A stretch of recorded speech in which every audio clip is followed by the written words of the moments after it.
this episode of Chatting with Staxx. I'm your host, Bill Staxx, and today, John Gresner calling. Valley Correctional Facility. This call is not private. It will be recorded and may be monitored. If you believe this should be a private call, please hang up and follow facility instructions to register this number as a private number. To accept this free call, press 1. To refuse this free, thank you for using. You may start the conversation now. But nobody could get to him. So that's what happened with that. Now, John got moved down. After that happened, he went to I unit. Then he went to G unit. They were keeping him locked up in G unit. G unit was like an overflow for ADSA, the Administrative and Disciplinary Segregation unit, which was I unit at Marion. And he was in G unit. He didn't really like that. He was trying to, in fact, he was trying to get down to the ADX with us later on, but they weren't moving him. And that's when he got the cancer, and then went down to Springfield, Missouri.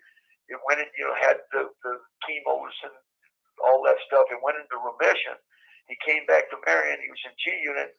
I was talking to him too because I was in the control unit there with H units right next to it. And then we got pulled out of there, and then the cancer came back, and he went down to the Springfield, Missouri again. They cut him up and all that, and that's where he died. But now John was part of what inside the prison that we called the IC, or the Inner Circle. It was Aryan Brotherhood, Mexican Mafia. It was Nicky Scarfo out of Philly, and the Atlantic City thing. John Gotti, some Crips out of South Central California, some Blacks out of Chicago. And what we did, it was like a table, and we would interact, and we'd do business, and we would keep the bullshit down inside the prisons. So, keep the racial shit down, just keep everything down, all the bullshit down. Well, John, because they do what they do in New York, but they run a lot of union stuff, they got access to a lot of legitimate businesses. So what was going on is we were doing business with them to access businesses for glassware and chemicals for methamphetamine manufacturing. And some of our guys that are cooks were dealing with all of that. In fact, one of them, he got out. He was supposed to do this stuff, but he had some other issues in Northern California. He went and kicked the door in and rolled in a crib up there with a pistol in his hand, shot the joint up, killed 2 or 3, shot some off. They tried to give him a death sentence. Now he's doing like 65 to life in California. In fact, he's under indictment for racketeering right now. Was John Gotti paying for protection? John Gotti's doing favors. Let me put it that way. Because he was on the yard, right? And he was supposed to get a guy to bury a lawyer, and that wouldn't happen right away.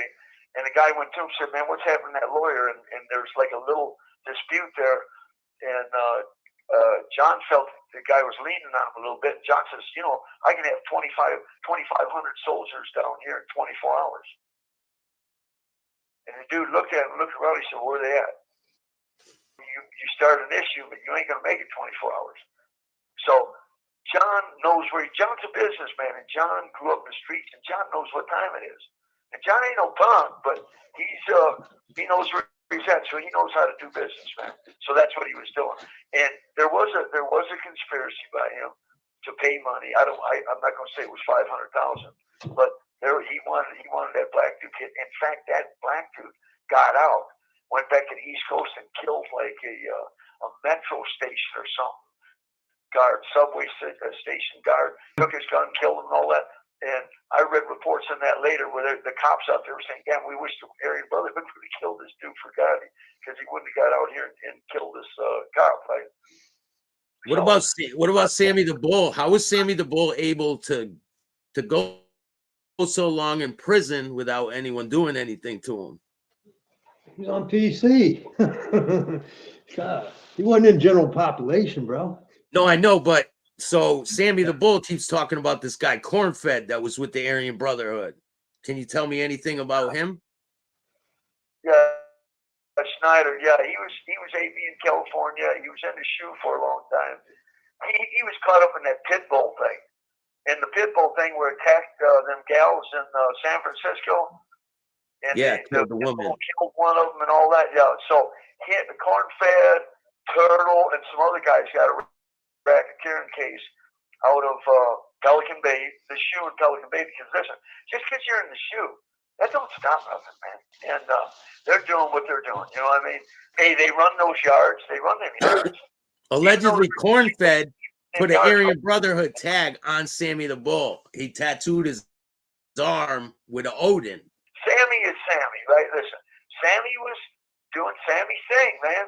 You know, he's part of that Gambino thing. He's with Gotti. He's doing all that, man. That's his business. Well, when it went bad, they had all them damn tapes out of that Ravenite club and all that shit. Sammy the Bull. So check it out. Sammy the Bull, when he was like at the ADX in Florence, he was in D unit. D unit is called a high security unit. And the way these blocks are built, they're built like an X. Now, if you were to look at the X, you got the two arms up at top, two on the bottom. One arm coming in is the hallway going into the block. The arm on the left going up is A range. In the feds, tiers are called ranges. They got 12 cells, and there's two of them. There's an upper and lower range. Then B range, the one to the right, the top arm going up, that's B range. There's 12 cells on each tier there, too, in the top and the bottom. Then the arm on the right going back is C range. There's only 8 cells. That's a short range. 8 cells on upper and lower ranges. Okay.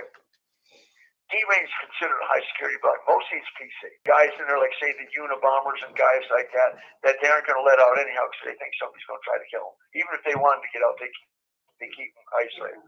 And you got guys that are actually checked in there, that are just in, they're just, they can't make it. People are after them. Then you got guys like Tommy was there because he got out of the SAM cells, no human contact cells.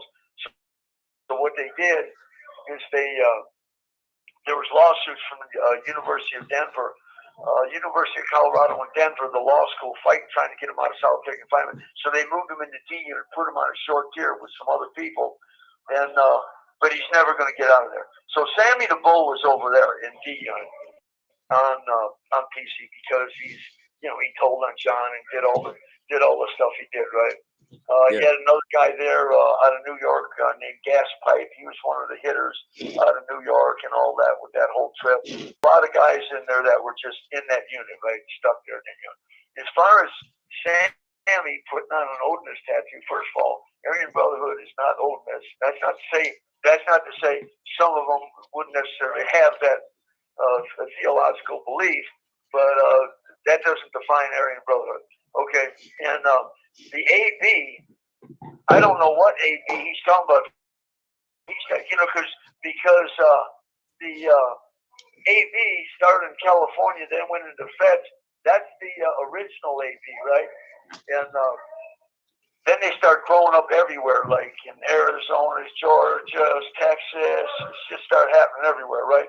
So I don't know if he was down in Arizona because remember he got in that little trip with the ecstasy thing down there, slinging ecstasy, and got caught up. So I don't know if people are claiming to be ABs and all that may have did something with. But here's the thing: if you got a guy that rolled over on his cruise and did what Sammy did, no crew that's involved in criminal activities is going to allow him into the crew because he's already been on the witness stand against everyone. You know what I mean? And so they're just not going to allow him in the crew. I mean, it's inevitable. You're going to end up having to kill him. Don't want to tell him. Well, so Sammy the Bull says they respected him so much they let him get the AB patch on his arm because they respected him. Because you got to remember something. Here's the thing. Cornfed said that. Cornfed's the one that gave him the tattoo. Yeah, Cornfed rolled over. So here's the Cornfed's going to get killed too. So here's the thing. They're hiding him out too. See, here's the thing. You got to understand something about the Aryan Brotherhood, how it came into being. That's what I was saying. When back in the days with the social strife and everything going on, it came into the prisons. This is back in the 60s. And what happened is these guys started, indiscriminately attacking white men inside prisons. So we had to form a white self-defense group. If they wouldn't have did that, because it had the direct effect of turning potential allies in their struggle into adversaries. So we didn't want numbers. Most crews try to pull in numbers. They wanted a quantity.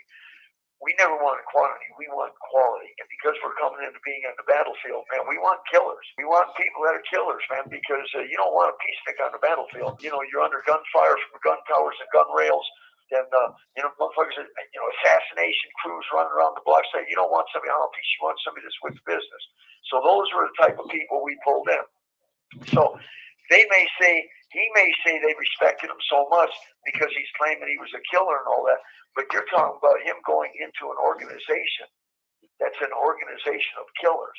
In fact, the federal government called the Aryan Brotherhood the Brotherhood of Blood and also Murder Incorporated because they are known for a lot of really good friends and good brothers of mine that are basically, you know, they're homicidal maniacs. I had to stop a lot of killings. They were mad at me because I stopped them. They love killing, man. Give them the slightest reason to whack that motherfucker, they're going to kill him. I actually saved lives. I was on the commission, me, Barry Mills, and T.D. Bingham, so I had the authority to stop shit, and I had the authority to stop shit and investigate it, because I know how that goes, too.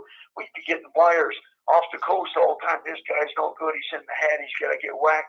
I'd say, hold up.